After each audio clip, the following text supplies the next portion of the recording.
18 horas. Notícias de Manaus, Amazonas, Brasil e do mundo. Agora na Mix. Muito bem, 6 horas em ponto em Manaus. Começa agora o programa 18 horas desta sexta-feira, 19 de julho de 2019. O meu filho está ali dentro 3 meses e tudo que fizeram por ele foi por amor. Eles sim amam meus filhos, estão para falar. Os terminados, aspirados, os técnicos estão tudo sem emprego. Mãezinha, não calma a boca, bota a boca no mundo. Bota a boca no mundo. Vocês não podem ficar de braços cruzados, filho de vocês no corredor. Governador, pelo amor de Deus, tem gente no corredor. Enfermeiro, não estou recebendo. Eu estou aqui como uma mãe desesperada. Bota a gente para trabalhar direito. Você não tem filho aqui. Você não tem ninguém aqui. Só sabe quem está aqui dentro. Sofrendo, passando as coisas. A comida é ruim, tudo é ruim. As únicas coisas que os enfermeiros fazem é coisa boa. Vocês estão tirando gente boa para colocar gente que não presta. Tá? Enfermeiro, cadê o dinheiro? Cadê, governador, o dinheiro? Investiu em Parintins na Anitta. Cadê? Para pagar os enfermeiros. Não. Esse é o desabafo de uma mãe desesperada com o caos na saúde no Amazonas. Crianças e adultos na fila da morte à espera de cirurgia, médicos, enfermeiros e técnicos da área com salários atrasados. Situação que só se agravou no atual governo do estado. Notícias tristes que, infelizmente, temos que tornar públicas. Não devemos fechar os olhos para um quadro de dor e desespero em que vidas, muitas vidas estão em jogo. Essa situação de calamidade, de caos, de terra arrasada é o mais claro retrato da saúde pública no estado do Amazonas. Resultado direto do desgoverno, da corrupção, que levou hoje 9 pessoas para a prisão em mais um desdobramento da Operação Maus Caminhos contra a organização criminosa que desviou mais de 100 milhões de reais da saúde pública do Amazonas. A mulher do senador Omar Aziz, Nejmi Aziz, e os irmãos dele, Amin, Mansur e Murad Aziz, também foram presos. A lista inclui ainda o coronel da Polícia Militar, Josenário Borracha Figueiredo, ex-chefe do gabinete de Omar, e os policiais militares Ricardo Campos e Paulo José Gomes da Silva. Estamos agora no telefone com o delegado regional de investigações e controle ao crime organizado da Polícia Federal, Marques Ribeiro, que vai dar detalhes da Operação Vertex. Boa tarde, delegado. O senhor nos ouve? Boa tarde, ouço sim. Boa tarde a todos da Rádio Mix e a todos os ouvintes. Obrigada pela sua participação aqui no programa 18 horas. Qual o balanço que o senhor faz da operação deflagrada hoje? Nós fazemos a avaliação de que a execução da fase que nós chamamos do início da fase ostensiva da investigação, com cumprimento às ordens judiciais expedidas pela Justiça Federal, foi bastante positiva, porquanto nós conseguimos dar cumprimento à quase totalidade dos mandados expedidos. Doutor, o que levou à prisão desses investigados? O que levou à prisão desses investigados foi uma investigação criminal iniciada pela Polícia Federal e que, mais recentemente, após uma decisão do Supremo Tribunal Federal, ela retornou para a Justiça Federal de primeiro grau e assim a Polícia Federal pôde retomar essa investigação e dando o andamento natural dessa investigação com a obtenção de provas de materialidade delitiva e de indícios de autoria, nós chegamos ao momento em que foi necessária a representação, né, da autoridade policial por medidas judiciais que ensejaram a decisão judicial a qual nós demos cumprimento nesta data. São medidas de busca e apreensão, prisão temporária, bloqueio de valores e sequestro de bens. Doutor, houve resistência de algum dos presos, mais especificamente da ex-primeira-dama, Nejmi Aziz?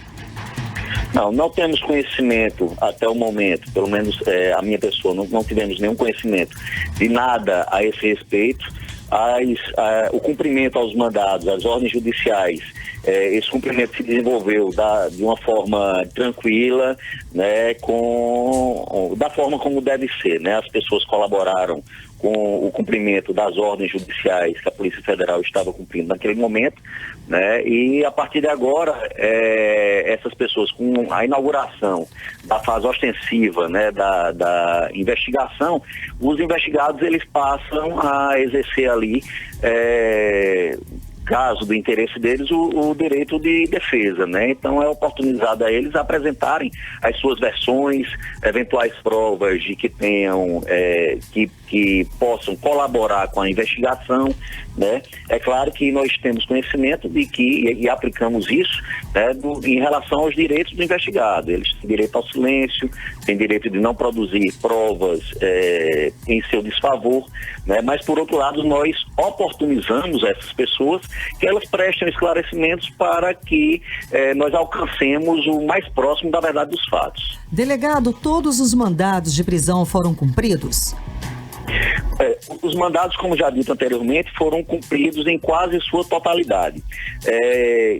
Durante o cumprimento a um mandado de busca e apreensão lá na cidade de Águas Claras, né, uma das pessoas contra as quais nós cumpriríamos um mandado de prisão temporária, ela se encontrava viajando, então por isso não foi dado cumprimento ao mandado naquela ocasião. Certo, doutor, foi feito, já foi feito algum levantamento de valores e bens que foram confiscados? Sim, já durante a investigação foi realizada uma determinada estimativa de prejuízos, né? Enfim, e apresentada ao juiz a representação do delegado que preside a investigação, que é o doutor Alexandre Teixeira, né? E que resultou em um mandado, em vários mandados, foram 18 mandados de bloqueios de contas de pessoas físicas e jurídicas, né, relacionadas com essa investigação.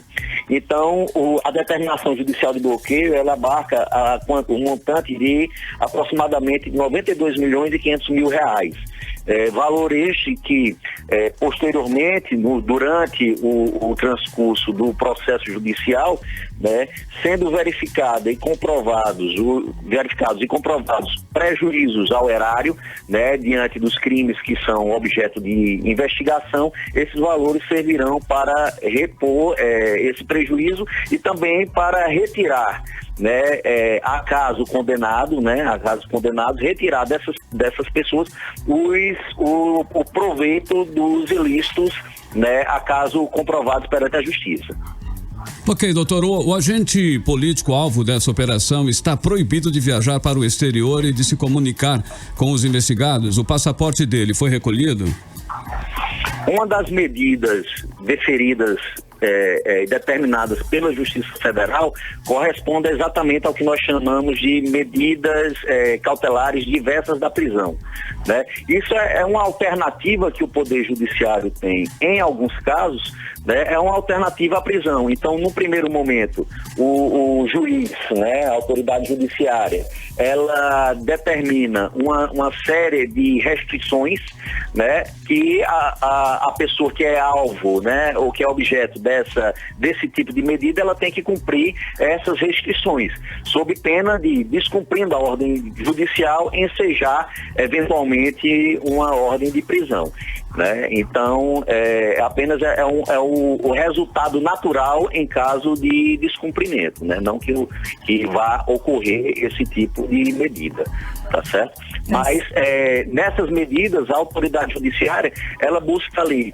garantir que a investigação ela transcorra sem interferência ilícita por parte de qualquer investigado, ou terceiro interessado, ou pessoa relacionada aos investigados, né? E também visa a garantir que, num caso de um eventual processo judicial, né, após a conclusão do inquérito policial, né, uma apresentação pela Polícia Federal, né, posterior apresentação de denúncia pelo Ministério Público Federal, né, dando início a um processo, o recebimento dessa denúncia na Justiça, né, a medida também visa garantir que o investigado ele não saia do país, não fuja à ação estatal, né, isso para caso de eventual condenação. Nós aqui estamos tratando no âmbito da Polícia Federal, da Polícia Judiciária da União, da investigação criminal, né, em que nós utilizamos de toda a nossa expertise das nossas técnicas de investigação, de meios especiais de obtenção de prova mediante prévia autorização judicial, né? E do nosso embasamento, inclusive, de uma investigação científica, né, em que nós estabelecemos ali hipóteses criminais e vamos investigando os fatos, né? E cada fato, enfim, o transcurso da investigação, ela vai ensejando novas medidas pertinentes visando ao esclarecimento daqueles fatos para confrontar a hipótese criminal, né? Então a gente tenta ali afastar a hipótese criminal, mas se a gente não afasta, evidentemente que ela acaba sendo comprovada, né, ou amoldada ao mais próximo da realidade do que ocorreu. Delegado, e esse agente político, ele vai ser chamado a depor ou por questão de foro está protegido? Todas as pessoas envolvidas, né, não só investigados, né, mas também testemunhas estão sujeitas a prestar esclarecimentos perante a autoridade policial, né, seja através de depoimento, no caso de testemunha, por exemplo, ou termo de declarações, ou mesmo através do competente interrogatório. Como os fatos aqui, eles se referem a fatos que remontam à época em que esse investigado ele exercia o cargo de governador do estado do Amazonas, né, não tendo esse fato, os fatos que são objeto de investigação, nenhuma relação com o cargo que ele atualmente ocupa e em relação ao qual ele tem foro privilegiado por prerrogativa de função, né, então, não tendo relação nenhuma com o cargo dele, ele pode muito bem ser chamado a prestar esclarecimentos perante a autoridade policial em relação àqueles fatos pretéritos. Afinal, foi assim mesmo que o Supremo Tribunal Federal, em decisão do ministro Dias Toffoli, né, decidiu, ao remeter de volta aqui para a Justiça Federal de primeiro grau, em Manaus, né, essa investigação criminal. Delegado, esses presos foram transferidos da sede da Polícia Federal para o presídio, ou isso ainda vai ocorrer? Olha, eu nesse exato momento, eu não tenho como lhe informar se eles já chegaram ao presídio, né? Mas a decisão que já havia sido tomada, até mesmo pelas condições, né, para receber essa quantidade de presos em condições adequadas, né, enfim, e conforme a própria decisão judicial, né, então a decisão foi que logo após, logo que possível, e ainda hoje esses presos já seriam encaminhados às unidades prisionais respectivas, né? Então, como tem presa do sexo feminino, então ela vai para uma unidade prisional para mulheres, né? Alguns presos do sexo masculino, unidade prisional para homem, unidade prisional de prisão, presos provisórios, né? Que a gente aqui não está tratando de pessoas condenadas, estão apenas como investigados.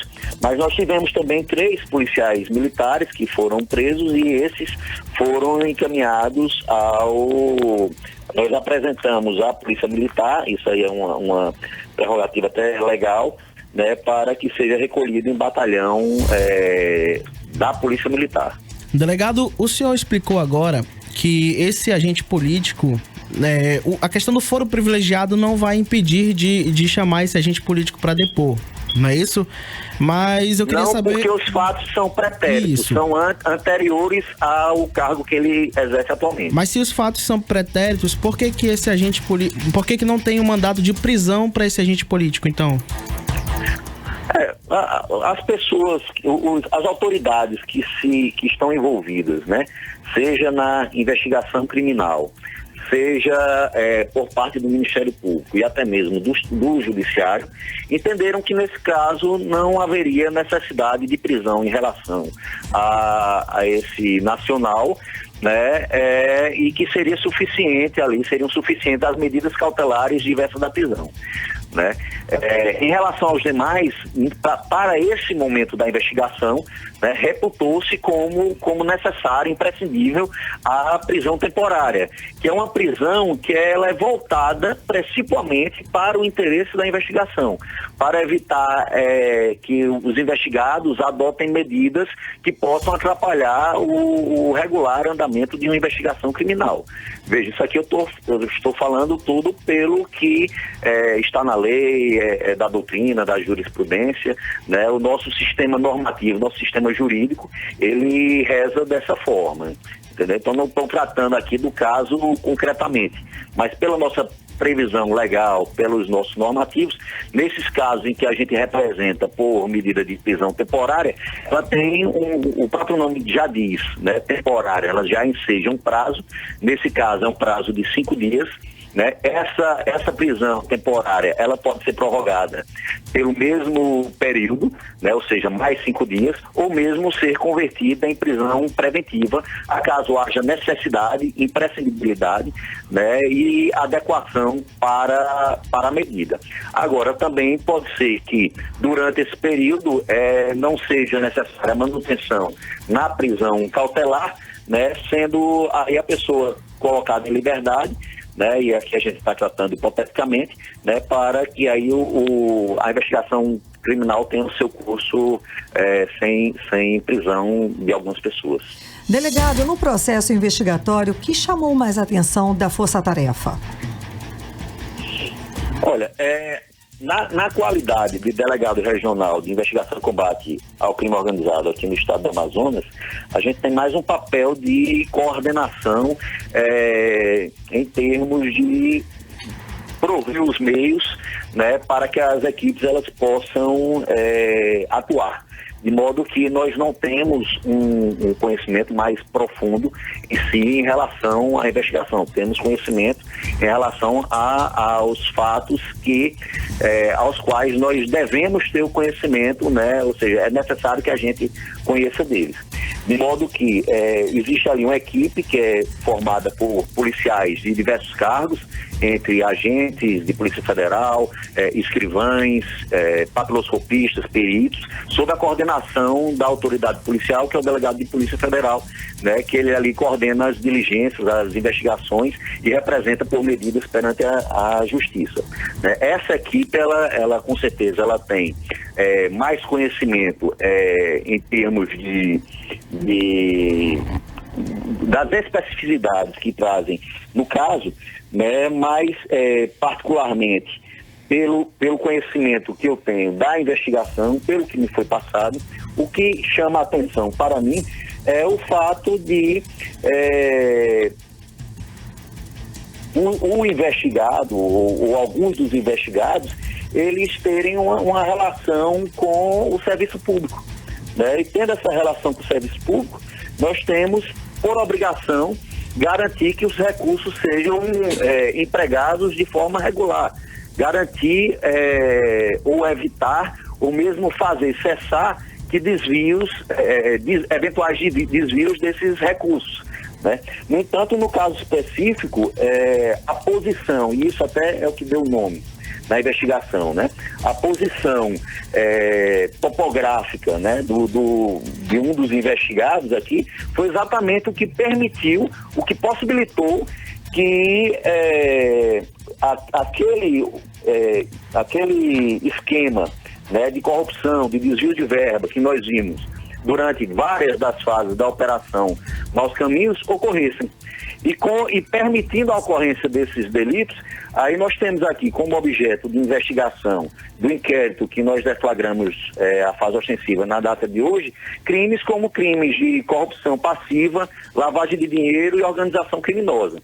Então, nós aqui percebemos o prejuízo que a população acaba tendo que arcar, né? Porque recursos muitas vezes da área de saúde que serem empregados para salvar vidas, né? Nós temos o desvio desses valores para empregar em bens materiais, talvez desnecessários, alguns talvez enfim, fúteis, que não conseguem ter a mesma dignidade ou a mesma importância do que o bem em vida, saúde das pessoas. Muito bem, são 6h19. Você está na Mix FM, no programa 18 horas. Nós estamos ao telefone com o delegado regional de investigação e controle ao crime organizado da Polícia Federal, doutor Marques Ribeiro. Doutor, quais são ou quais serão os próximos passos das investigações? Nós não temos como antecipar, né, os passos da investigação em específico, né, mas nós podemos tratar de forma genérica algumas medidas que podem ser tomadas, né? Então, nessa fase em que a gente inaugura a fase ostensiva da investigação, é oportunizado, né, aos investigados também trazerem as suas versões. Essas versões são confrontadas com as provas que nós já temos, que nós já angariamos, e com as novas provas que nós obtivemos mediante o cumprimento aos mandados de busca e apreensão. Né? Sendo assim, o delegado de polícia, ele acaba realizando a inquirição, ou seja, ouve alguns dos envolvidos, ouve testemunhas em interrogatório, realiza reinquirições, ou seja, novas oitivas dessas pessoas para esclarecimentos adicionais ou para confrontar com novas provas. Também é possível realizar acariações em que investigados com versões conflitantes, eles são colocados frente a frente para esclarecer fatos. Enfim, existe uma série de medidas, inclusive a análise do material que foi apreendido para em seguida, após essa análise e esse conhecimento, também serem realizadas novas oitivas, né? Então são diligências que visam ao esclarecimento complementar e integral, né, da investigação, para que ao final seja feita justiça, né? Para que aqueles que efetivamente tenham participação em práticas criminosas, eles respondam de acordo com a sua culpabilidade, de acordo com o seu envolvimento, com o nível de participação dos crimes eventualmente provados. Delegado, muito obrigada pela sua participação aqui no programa 18 horas. Conversamos com o delegado regional de investigação e controle ao crime organizado da Polícia Federal, Marques Ribeiro. Suas considerações finais? Nós é que agradecemos aí a oportunidade, reconhecemos o papel da imprensa, a imprensa ética, né? Confiamos no papel da imprensa ética na comunicação social, papel de extrema relevância de levar informação confiável e de qualidade às pessoas, sem subterfúgios, né? Esclarecendo de fato, ouvindo as partes, para que a população tenha informação de qualidade e assim possa formar a sua opinião. E no caso das atividades de polícia judiciária, isso é de extrema importância, porque para nós temos por muito caro o controle social. Ou seja, que a sociedade nos cobre realmente que nosso trabalho seja cada vez melhor. E, por outro lado, também, que para que ela tenha conhecimento, sobretudo, quando os fatos investigados envolvem gestores públicos, pessoas que deveriam zelar pelos recursos públicos, pela boa aplicação dos recursos, pela saúde das pessoas, segurança, né? Então, esse tipo de conhecimento permite às pessoas que elas possam firmar, né? Realizar o seu convencimento, para também fazer cobrança a gestores públicos, a própria polícia na atividade escorreta de investigação criminal, enfim, todo o sistema de persecução criminal, e assim a gente fortalece a nossa democracia. Exatamente, delegado. É o papel da imprensa importantíssimo nessas situações, exatamente para isso, para cobrar e, é claro, realizar um trabalho com isenção e responsabilidade. Muito obrigada novamente pela entrevista, uma ótima noite. Obrigado, boa noite a todos. Muito bem, nós conversamos aí com o delegado, né? Marques Ribeiro, ele é do crime organizado da Polícia Federal. Ele deu detalhes aí da operação Vertex. E nós aí, né, cumprindo o nosso papel, né, Karime Leão? Estamos aí com a verdade, isentos, né, e tranquilos. Muito bem, acabamos de receber confirmação aqui que a ex-primeira-dama do Amazonas, Nesme Aziz, presa durante a Operação Vertex nesta sexta-feira, foi transferida para o Centro de Detenção Provisória Feminina, o CDPF, no quilômetro 8 da BR-174, Manaus Boa Vista. Os irmãos do senador Omar Aziz, investigado na operação, Amin, Murad e Mansur Aziz, serão encaminhados para o Centro de Detenção Provisória Masculino 1, o CDPM-1. A assessoria da Secretaria de Administração Penitenciária do Amazonas confirmou que os presos estão na triagem do sistema prisional. Antes da transferência, Nesme e os Aziz passaram por exames de corpo de delito na sede da Superintendência da Polícia Federal. Agora 6h25 em Manaus, e a movimentação dos agentes da Polícia Federal começou ainda na madrugada, e logo às 6 da manhã, as viaturas da Polícia Federal entravam nos condomínios em que moram os investigados. O repórter Azaf Augusto acompanhou a coletiva da sede da Polícia Federal e nos dá aqui ao vivo mais detalhes. Seja bem-vindo à bancada do 18 horas. Azaf, boa noite. Como aconteceu, como é que foi a movimentação hoje de manhã? Boa noite, Karime, Carlão, Cid, Paulo Castro, Sérgio Bartolo, boa noite aos ouvintes da Mix. Então, todo mundo acordou já bem assustado, né, olhando essas informações. Mas o que eu queria destacar ali da coletiva é que os policiais, os agentes e os delegados, né, um deles foi o que deu entrevista pra gente agora, eles diziam que esse era o ápice do esquema, né, por isso que tem o nome Vertex, né, que tem esse significado, o ápice. Porque eles chegaram em pessoas importantes no esquema, né? Eles chegaram em pessoas que eram influentes. E o que eles destacaram também é que sobre a movimentação dos recursos, né? Geralmente, quando a gente acompanha uma operação, e mesmo na Maus Caminhos, lá em 2016, quando começou, sempre dizia que o recurso saía de um local, passava por um intermediário e ia para quem seria o receptor. Nesse caso, não tinha intermediário. Eles recebiam diretamente os recursos. Passava direto de mão para mão. Isso. Tanto em espécie, né, dinheiro vivo, quanto em contratos superfaturados, né? Era aluguel de imóveis, venda de lote, venda de terreno. Só que esses contratos eram superfaturados. E a gente tem um áudio onde o delegado explica, né, sobre a questão desses contratos, como era repassado esses recursos. São a entrega de dinheiro em espécie. Detectou-se também contratos de aluguel de imóvel que seriam simulados com ou sem a efetiva utilização do imóvel ou com pagamento superfaturado por aquele aluguel. Uma forma de ocultar essa entrega de dinheiro por meio de um contrato, na verdade, simulado, de que havia uma prestação, uma correspondente contraprestação àquele dinheiro recebido. Além disso, tem outros contratos também de compra e venda, como de um lote, também dentro dessa hipótese de que o valor está superfaturado para ocultar a entrega também de dinheiro. O preço superfaturado, ele serve para que, se pagando mais, a pessoa que vai receber a vantagem receba um valor superior ao que seria devido. Esse foi o delegado Alexandre Teixeira, delegado federal. Outro destaque que eu faço da coletiva de hoje é que eles disseram, né, que um dos caminhos, alguns caminhos que eles chegaram a esses nomes, por meio de mensagens de celular, né, o famoso WhatsApp, e por documentos que identificaram que havia esses pagamentos ao agente político, que é o atual senador, né? Na época ele era governador do estado. E outro destaque é o seguinte: a operação não saiu em nenhum momento, desde 2016 até aqui, não saiu em nenhum momento ali do foco principal, que era o Instituto Novos Caminhos.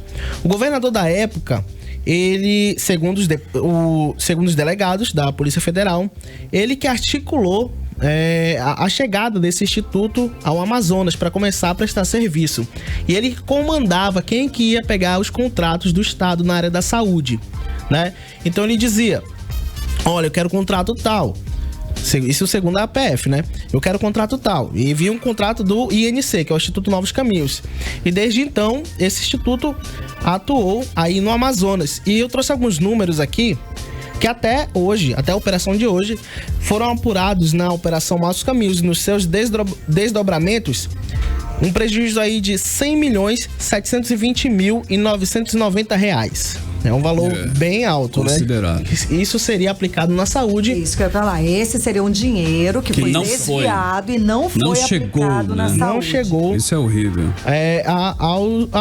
Aos pacientes, né? Às pessoas. E segundo as investigações, então, Azaf, da Polícia Federal, o gestor do estado na época era quem comandava essa dita organização criminosa. Ele foi que comandava. O delegado Alexandre Teixeira, ele quis ser cauteloso na hora de falar comandava. Mas ele disse, olha, eu não vou falar a palavra comandava. Entendi, ok. Mas eu vou falar que tinha uma gerência ali. Ele estava ligado, né? Estava ligado. De uma certa forma ou de outra. Ele que decidia quem era que ia receber o contrato, né? E teve um momento da coletiva que ele disse o seguinte, que pode ser responsabilizado por ação ou por omissão na questão do ex-governador, né? Então não é só por ação, às vezes a gente espera que haja uma pena ali por conta da ação. Ele fez isso, tirou daqui e colocou ali, mas tem por conta da omissão, porque ele era o comandante do estado na época, né? Respondia pelo estado na época. Isso, respondia pelo estado na época e segundo a PF, fazia essas articulações. Ele sabia, né? Onde está o dinheiro, Isso. Né? Segundo as investigações, e aí, de novo, segundo a Polícia Federal. Azaf, mais alguma consideração, mais algum detalhe que você gostaria de mencionar pra gente, para os nossos ouvintes, sobre a tensa sexta-feira que tivemos hoje? Só para concluir, né? O delegado falou no final da entrevista que esse dinheiro que seria usado para a saúde estava sendo usado em coisas fúteis, né? E hoje também a PF apreendeu veículos de luxo e imóveis, né? Só para lembrar os nossos ouvintes, nas primeiras fases da Maus Caminhos também foram apreendidos veículos de luxo na época do Mohamed Mustafa, que era o chefe do INC, né? Do Instituto Novos Caminhos. Aquela academia, Zaf, tem a ver também com esse processo, né? Academia, não? Não se sabe. Nesse processo da Vertex, não, né? Nesse processo já são outras investigações, né? Já vai seguindo pra frente. Esse caso foi no processo anterior. Ok, então, Azaf Augusto, muito obrigada pela sua participação aqui no 18 Horas, nosso repórter especialista em política, não é? Muito obrigada. Valeu, pessoal, e valeu aos nossos ouvintes da Mix. Você está ouvindo 18 Horas. Muito bem, é sexta-feira, hoje inclusive foi tensa também nos hospitais da cidade. Vários vídeos circularam nas redes sociais denunciando aí o caos na saúde pública. Uma família denunciou falta de prioridade no atendimento à mulher que estava com feto morto no útero. A repórter Odineia Araújo conta pra gente como foi essa história. Quase um mês, a dona de casa Diandra Rodrigues Rocha, 6 meses de grávida, começou a ter problemas. Na quarta-feira, ela deu entrada na maternidade Ana Braga, já com diagnóstico da casinha da família de que o feto estava morto. Mesmo com essa comprovação, Diandra não passou por cirurgia, como relata a sogra dela, Creusalina Farias Rocha. Quarta-feira eu vim pra cá com ela. Ela tá com o bebê morto, já vai fazer uma semana na barriga dela. Os médicos falaram que não é prioridade, né? Ela tá tomando um monte de remédio, já era pra ela ter feito uma cirurgia, pra retirada do bebê, né? Já não sei o que eles querem fazer, tá praticamente necrosado já o bebê dentro dela, né? E fora que ela corre o risco de morrer também, né? Somente hoje à tarde, Diandra passou por cirurgia após a família ameaçar chamar a imprensa.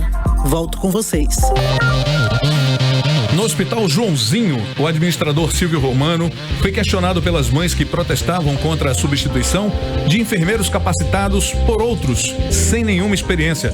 Quem está nos acompanhando pelo aplicativo Humano pode ver as imagens. Confira aí.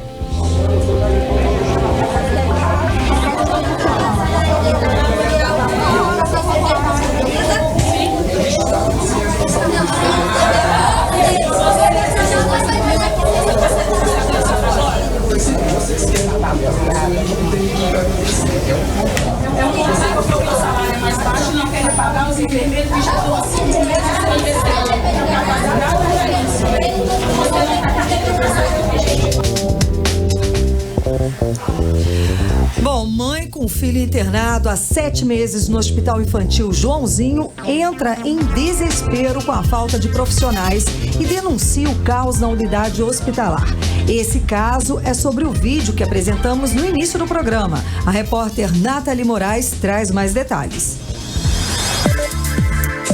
A nossa equipe de reportagem recebeu na manhã de hoje um áudio gravado dentro do Hospital Infantil da Zona Leste de Manaus, o Joãozinho, mostrando o desespero de uma mãe que tem um filho internado na unidade. E tem que falar sim, tá? Porque eles trabalham por amor, porque são 5 meses sem receber aqui dentro e eles não estão nem aí de dar satisfação. A única coisa que falam que vão pagar e não pagam. O meu filho está aqui dentro de 3 meses e tudo que fizeram por ele foi por amor. Eles sim amam meus filhos que estão pra lá. Eles querem animar, passear. Os técnicos estão tudo sem emprego. Mãezinha, não cala a boca, bota a boca no mundo. Segundo denúncias de uma outra mãe que preferiu não se identificar, várias crianças da pediatria ficaram sem assistência de enfermeiros após a saída dos profissionais da Copnuri, que prestavam serviços no Joãozinho. As mães estão pedindo socorro. Hoje nós acordemos com as falas das mães ali da maternidade, os bebezinhos estão lá fora, assim, enfermeiros, sem técnico de enfermagem, eles estão desinquietinhos para querer que volte. Os enfermeiros que saíram tudo, saiu. Aí nós ficamos desesperados aqui dentro, que não tínhamos como não fazer. Por favor, ajude nós. Realmente as crianças que sofrem, não é nós, é as crianças. O caos na unidade hospitalar não é de hoje. Segundo uma enfermeira que trabalha no Joãozinho, os salários estão atrasados há mais de 4 meses. Faltam medicamentos. A situação é crítica. São 4 meses sem receber, não tem condições de trabalho, entendeu? Agora que ele melhorou a alimentação lá no refeitório e que nós não recebemos e que funcionário mal remunerado não produz direito. Fora que falta medicação no próprio hospital onde eu trabalho. E também o pessoal que sai de férias também fica de férias e não recebe. Então temos 4 meses, não honramos com o nosso compromisso, não recebemos, não temos como pagar nossas dívidas, não temos como comprar alimentação. E nós somos ludibriados, fazem reunião e somos cobrados sempre. E só são enganação, todo mundo engana todo mundo. Com a saída da empresa Copnuri e todo o corpo clínico, a nova empresa ganhadora da licitação para atuar nos hospitais de urgência e emergência da cidade, adulto e infantil, ainda está em busca de profissionais. Até lá, como ficam as unidades de saúde aqui no estado? Eu volto aos estúdios com vocês. Essa confusão foi resultado da troca de empresa que presta serviço especializado de enfermagem no Hospital Joãozinho. A presidente da Copnuri, Eliaci Carvalho, explica o porquê da substituição e das consequências no atendimento. Na manhã de hoje, a empresa Copnuri, que presta serviços com enfermeiros na urgência e emergência do estado do Amazonas há 19 anos, foi substituída pela empresa CGAM, que foi contemplada no programa eletrônico 918 para serviços de enfermagem na urgência e emergência.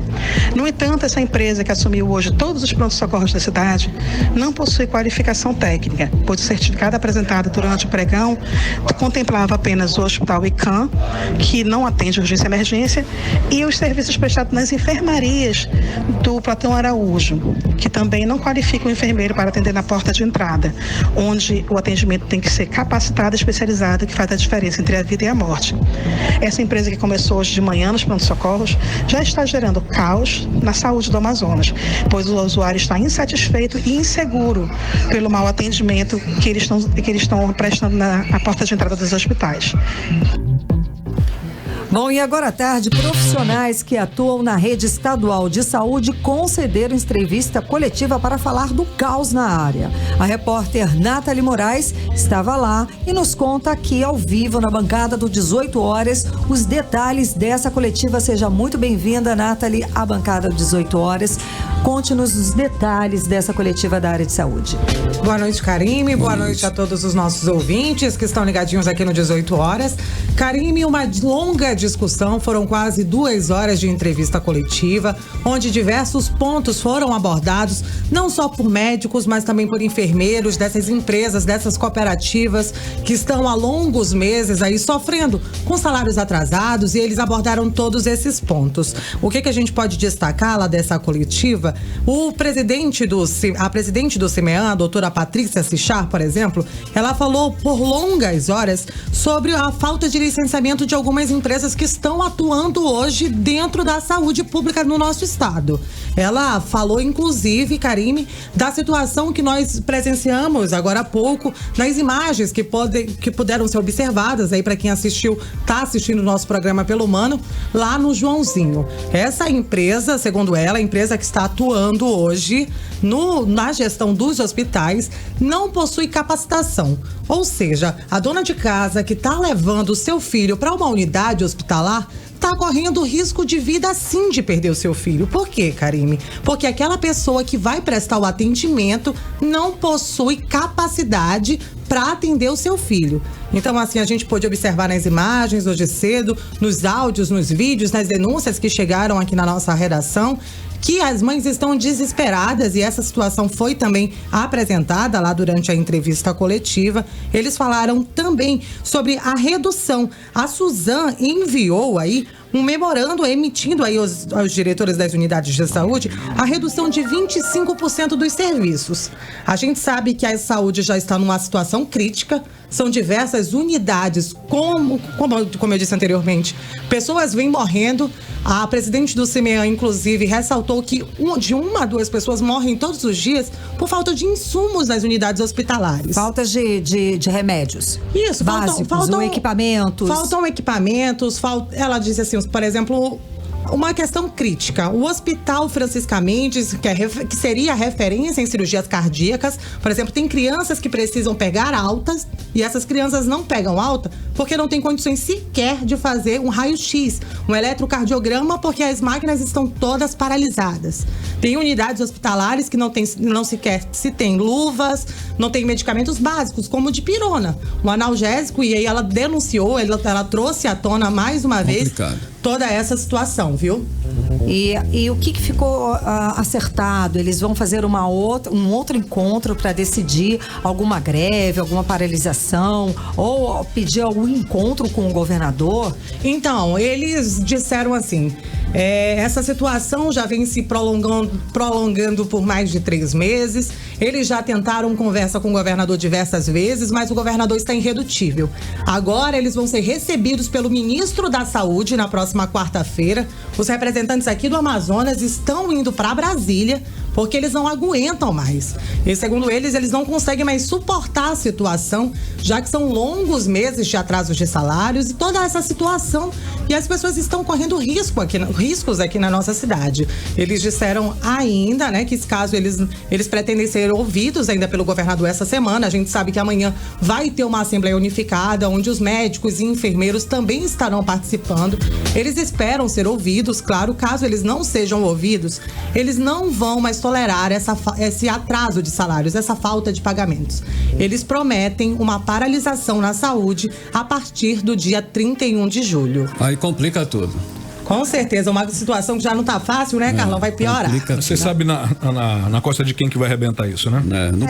Do povo, né? De quem está na fila, já preocupado, né? Sérgio Bartolo, nosso diretor de jornalismo, está aqui para fazer seu comentário a respeito do assunto. Boa noite, Sérgio. Boa noite. Boa noite, Sérgio. Depois do relato da Nathalie, o que a gente tem para falar? Os fatos são bem mais graves do que qualquer análise, né? O que a gente está vendo aqui, uma notícia de gente sendo presa por desvio de dinheiro público. Na área da saúde? Na área da saúde, estamos vendo a situação da saúde. Uma das áreas mais a gente precisa, né, hoje em dia, é que os órgãos, né, de controle abram os olhos, né, não vacilem. Não para prender depois que as pessoas roubaram e desviaram o dinheiro da saúde, né? Mas principalmente para impedir que os recursos sejam roubados. É isso que a sociedade quer, né? Qualidade de serviço e quer o dinheiro não seja desviado. É isso. No mínimo, né? No mínimo. No mínimo. Aqui no Mano as pessoas estão também muito revoltadas com as informações e certificando mesmo as pessoas que precisaram de saúde, as pessoas que precisam sempre de atendimentos, elas sabem que é delicado e que piorou bastante durante esse ano. Então, o pessoal do Mano que está aqui participando com a gente percebe diariamente que isso realmente acontece e como é difícil. Agora 6 horas e 44 minutos, Carlão. Tudo bem, 6h44, Karime, está confirmado aqui o horário. Karime Leão, acho que nós vamos fazer agora um intervalo, nós vamos curtir aquela música no playlist da Novidade FM. Tem alguma novidade? Olha, tem uma novidade no FM. Tem mais Cid jeito, Soares, é porque você tá aqui, Cid, a Karime está aqui. Mais jeito. Você não tem mais jeito, caso perdido. Bacana, então. Bom, nós estamos assim meio, né, estarrecidos, né, com todas essas... Com tanta situação absurdas. Olha, não existe outra palavra, é um absurdo. Eu tô desnorteado. Eu tô desnorteado, eu perdi, como se diz, o prumo, o rumo, perdi o chão. Nossos ouvintes também, né, são notícias sérias, são fatos verdadeiros, que são apenas os fatos aqui que foram narrados. Isso daí, como diz o outro, não é nem a ponta do iceberg, exato, né? É uma coisa... Vamos por um respiro, digamos assim. Vamos, então. Vamos de música, tudo certo Carlão? aí, né, mano? Vamos de música, vamos conhecer agora a música de hoje do playlist do 18 horas aqui na Mix FM. Você está ouvindo Mix 18 horas. Ao escutar a faixa, não dá pra confundir mesmo, é mesmo a música de Chainsmokers, né? Com aquela batida eletrônica bem característica. Os vocais da Bebe Rexha também são inconfundíveis, proporcionando uma mistura única, né? E a letra é bem intensa, presta bem atenção. Pense no que você acredita agora. Eu sou alguém que você não pode viver sem, porque eu sei que não quero viver sem você. Diz parte da letra aí numa tradução livre muito bonitinha. Você está ouvindo 18 horas. Bacana, 6 horas e 50 minutinhos em Manaus. Karime Leão, hoje completam 10 anos da morte de Gilberto Mestrinho, é isso? Exatamente.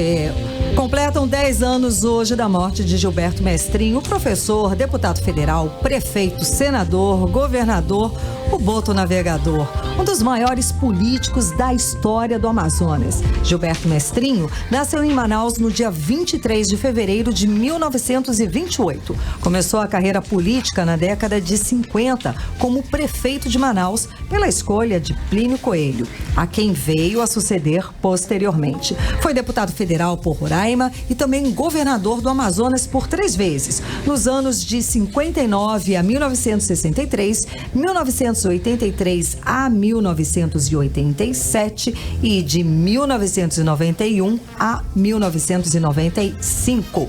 No Senado, onde permaneceu até 1998, isso até 2007, Mestrinho comandou a Comissão Mista de Orçamento do Congresso Brasileiro por 3 vezes. Quem conheceu Gilberto Mestrinho de perto sabe muito bem que era um homem polêmico, realizador e, acima de tudo, visionário. Gilberto Mestrinho foi um dos pioneiros a defender a Amazônia e seu desenvolvimento sustentável, com foco na melhoria de vida do caboclo, do ribeirinho, do povo amazônida. Esmero gestor, foi responsável pela organização administrativa e financeira do Estado, que permitiu não só o pagamento em dia do funcionalismo, e isso todo mundo vai lembrar, o que era raro, né, quando ele assumiu o governo, mas também possibilitou investimentos estratégicos na saúde e educação, quando o Amazonas conquistou grandes avanços nessas 2 áreas.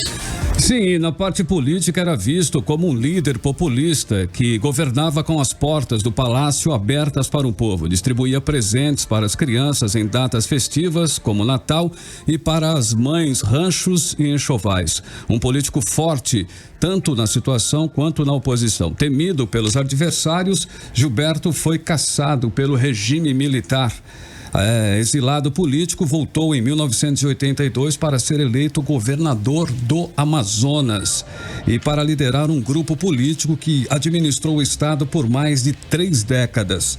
Lançou Amazonino Mendes na administração pública, o nomeando prefeito de Manaus. Amazonino, em várias entrevistas, diz que Mestrinho foi o maior político do estado e o seu pai político. Gilberto Mestrinho foi um homem extremamente vitorioso e até hoje é amado por milhares de amazonenses. Quem foi mestre sempre será mestre. Nosso governador, como diz o jingle clássico, o boto navegador, né? Temos o jingle aí, essa música é icônica, né? É icônica. Quem não lembra? Nós temos o jingle, inclusive, do dia. Temos. Temos. Que houve Olha aí. Pelo rio da povo navegar sem medo. Leararira por Tucunaré. Minha terra tem tudo que se imaginar. As florestas das lendas inventar. Tanta vida nos braços do meu rio mar. Amazonas, apontou o rumo certo, vamos navegar. Muito bem, amazonenses, né? Como ele dizia. Para 6h53, em Manaus, 18 horas no ar. E você pode conferir aí cenas, né, do enterro, enfim, onde foi executado, enfim, não tô entendendo o que você tá falando. A junção de duas grandes figuras que foram levadas ao palco para cantar. Isso. E foi o Davi Assayag e a Lucilene Castro. Foi uma homenagem maravilhosa. Grande e daqui Davi. a pouco, às 7 da noite, acontece a missa pela passagem de 10 anos da morte de Gilberto Mestrinho na Igreja Nossa Senhora de Lourdes, no Parque 10. E 4 bilhões de dólares em investimentos na economia do Amazonas e geração de 4 mil empregos diretos e 16 mil indiretos estão previstos para os próximos 3 anos. Esses números são do projeto que fazem parte da pauta da primeira reunião do Conselho de Administração da Suframo CAIS no próximo dia 25, com presença do ministro da Economia, Paulo Guedes, e do presidente Jair Bolsonaro. Detalhes agora na reportagem de Odiné Araújo. Na reunião de número 287 serão apresentados 88 projetos industriais, sendo 26 de implantação. Os novos investimentos estão na faixa de 650 milhões de dólares. O retorno de todos eles deve ser de 4 bilhões de dólares. A reunião, marcada para a próxima quinta-feira, dia 25, será presidida pelo ministro da Economia, Paulo Guedes, e terá a presença do presidente Jair Bolsonaro. A confirmação foi feita pelo superintendente da Suframa, Alfredo Menezes, hoje pela manhã em entrevista coletiva. Está confirmada a presença do presidente da República, a presença do ministro Paulo Guedes, que é o nosso presidente do Conselho, né? Haja vista que ele vai ter um contato inicial nessa primeira vinda do presidente Bolsonaro, então será a primeira vinda dele também à nossa região. Vamos mostrar um pouco do trabalho que nós estamos fazendo, mas na prática, porque ele já conhece esse trabalho, tem acompanhado, então ele vem à nossa região, vai ter uma ideia da dimensão do nosso polo industrial de Manaus, que é um dos marcos regulatórios da Suframa. O presidente Bolsonaro deve chegar às 9 horas da manhã e ir direto para a reunião do CAIS. Logo após a reunião, ele fará um sobrevoo pela cidade e seguirá para Brasília. A última vez que um presidente participou de uma reunião do CAIS foi há mais de 10 anos. Entre os investimentos previstos estão a empresa Yellow, que pretende injetar 12 milhões de dólares na fabricação de patinetes eletrônicos e gerar 210 empregos. A Bride Laminados tem mais de 30 milhões para investir no polo industrial de Manaus e gerar 150 empregos. Já a empresa de plástico da Amazônia propõe investir 45 milhões e gerar 170 empregos. Volto com vocês. Há 50 anos acontecia a missão Apollo 11, que levou o homem à Lua. No dia 20 de julho de 1969, o homem finalmente pisava na Lua. Os primeiros a realizar o feito foram os astronautas norte-americanos Neil Armstrong e Edwin Aldrin, conhecido também como Buzz Aldrin. Quando Armstrong disse a frase: "Um pequeno passo para o homem, um grande salto para a humanidade". 50 anos depois, a ida do homem à Lua ainda causa desconfiança em muita gente, inclusive em Manaus. A reportagem é de Odiné Araújo. A chegada do homem à Lua, 4 dias após o lançamento da Apollo 11, ficou gravada na memória da carioca Liana Maria Carneiro Leão, de 66 anos. Olha, eu me lembro de ter visto o homem à Lua numa televisão preto e branco. Eu estava com uma amiga em casa, meus pais, foi uma coisa assim fantástica. Acho que o mundo parou para ver, eu não sei, mas foi um acontecimento, foi uma coisa assim maravilhosa mesmo. Eu tinha só 16 anos, detalhes assim, eu não me lembro, eu só me lembro do geral. Seu Raimundo de Assis, 62 anos, soube da notícia pelas ondas do rádio no interior do Amazonas, onde não havia TV. A gente ouvia muito rádio e fiquei sabendo da chegada do homem à Lua. Naquele dia, naquele momento, foi um espanto para todos nós. A gente não acreditava que o homem era capaz de chegar à Lua, uma coisa que era obra de Deus. E essa possibilidade não existia. Então, para nós, foi uma notícia que foi um grande alvoroço na época e ficou assim meio que desacreditado a conversa, porque a gente não acreditava que o homem poderia chegar à Lua. A desconfiança de seu Raimundo é a mesma de 1 em cada 4 brasileiros, de acordo com pesquisa Datafolha. Segundo a pesquisa, realizada entre os dias 4 e 5 de julho, em 103 cidades brasileiras, 50 anos depois do primeiro pouso tripulado na Lua, 26% dos brasileiros acham que a missão Apollo não aconteceu. O professor de História, Gerson Vieira, explica essa desconfiança. E havia um interesse pela hegemonia daquela potência que conquistasse o espaço. Porque a questão ideológica, política e econômica, ela não se dava só na Terra, ela também foi para o espaço. E interessante que nos anos 80, o presidente dos Estados Unidos na época, o Ronald Reagan, ele criou um projeto que era o projeto da Guerra nas Estrelas, que era um projeto também que estava relacionado à Guerra Fria. 70% dos entrevistados pelo Datafolha acreditam que o homem pisou na Lua no dia 20 de julho de 1969. Volto com vocês. Mix FM 6h59, agora tem o Giro do Lu. Fala aí, galera, tá começando mais um Giro do Lu nessa sexta-feira, vamos lá. E o auge da semana foi todo mundo postando nas suas redes sociais fotos de como você será daqui a alguns anos, velhinho ou velhinha. O comediante Tiro Lipa aproveitou a situação e postou uma foto da cantora Gretchen sem plásticas em seu Instagram e disse que ela não precisava usar o app para fazer a transformação. A rainha do bumbum não curtiu muito a brincadeira e vai processar o comediante. Eita, Tiro Lipa, segura essa conga aí. E quem continuava shippando Bruna Marquezine e o jogador Neymar pode ir parando agora mesmo. A moça foi vista com o modelo Iones Bendima, ex da Kourtney Kardashian, chegando em um restaurante super badalado de Los Angeles. Logo, as fotos começaram a vazar em todos os sites e agora a gente quer saber se é namoro ou amizade, né, Bruninha? Conta aí pra gente. A terceira temporada de La Casa de Papel foi adicionada ao catálogo da Netflix nesta madrugada. São 8 novos episódios que contam a saga do professor e seus aprendizes. Dessa vez, o grupo se reencontra e tem a missão de resgatar Rio, que foi capturado pela polícia após o roubo na última temporada. Quem aí já tá maratonando? E uma notícia de última hora, o DJ Alok anunciou hoje, durante a sua apresentação no Tomorrowland, que sua esposa Romana Novaes está gravidíssima. Sorte aos novos papais aí, hein? Então é isso, galera, esse foi mais um Giro do Lu e não se esqueça que hoje à noite, às 21h30, tem Mano Amizade comigo e Vivi Cariolano ao vivo no aplicativo Mano. Um beijo! Bacana, esse foi o Giro do Lu aqui em 100,7 no 18 horas. Vamos lá. Afinal, é sexta-feira? Temos resultado? Temos resultado. Quem vai pro cinema aí é o Rafael Valente e a Bruna Sufiente. Parabéns.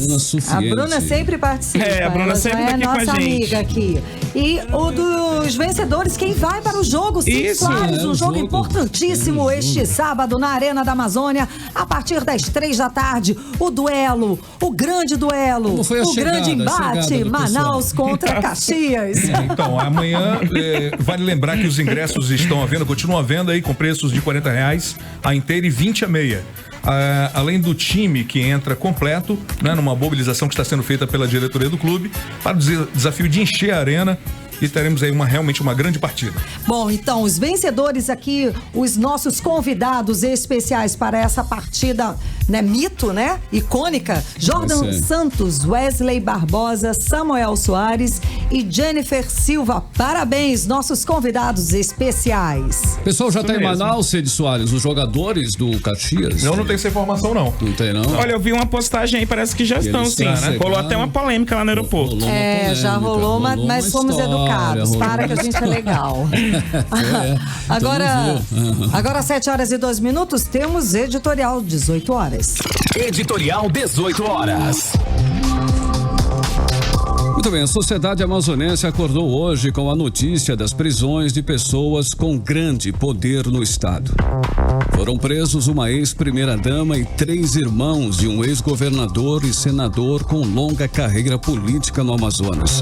Não faz muito tempo, outro ex-governador também foi preso no âmbito da mesma operação, a Maus Caminhos. A Maus Caminhos investigou o desvio de mais de 100 milhões de reais da saúde pública do estado. Essas notícias, apesar de parecerem ruins, mostram, na verdade, uma mudança que está ocorrendo no país. Há pouco tempo, ninguém acreditaria que pessoas poderosas do meio político pudessem ser presas por corrupção. Tivemos recentemente 2 ex-presidentes presos, bem como vários ex-governadores de estados importantes. Tudo isso é sinal de que o Brasil pode ser, sim, não mais um país da impunidade, mas um país da esperança.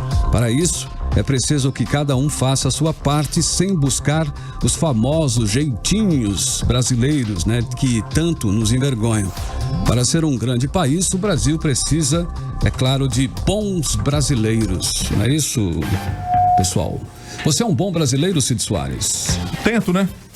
Vamos tentando. Valeu, Paulo Castro. Tudo bem? Valeu, boa noite. Boa noite. Luciano e Caribe.